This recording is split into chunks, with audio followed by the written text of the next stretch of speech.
prenant l'engagement de maîtriser la pire crise économique qu'ait connue l'institution depuis sa création il y a plus de 6 décennies. Les représentants des 3 institutions européennes ont reçu ce lundi le prix Nobel de la paix à Oslo lors d'une cérémonie très solennelle. Une unité de circonstances, mais non sans une certaine crispation pour les ambassadeurs d'une institution minée par la crise financière et les divergences entre ses dirigeants. Citant en exemple les pères fondateurs de l'Europe, le président du comité norvégien a justifié en ces termes l'attribution de ce prix. Jean Monnet a dit « Rien n'est possible sans les hommes, rien n'est durable sans les institutions. »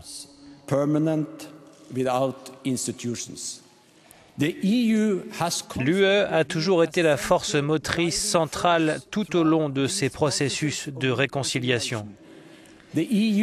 Elle a en réalité contribué à la fois à la fraternité entre les nations et à la promotion des fondamentaux de paix dont Alfred Nobel se faisait l'écho dans son testament.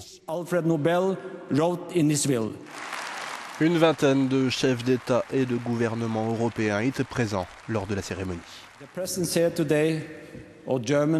La présence aujourd'hui de la chancelière allemande Angela Merkel et du président français François Hollande contribue, je crois, à rendre cette journée très particulière et symbolique pour nous tous.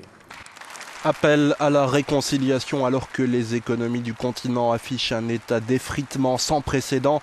L'Union européenne est récompensée ici pour son rôle dans la transformation, je cite, d'un continent de guerre en continent de paix.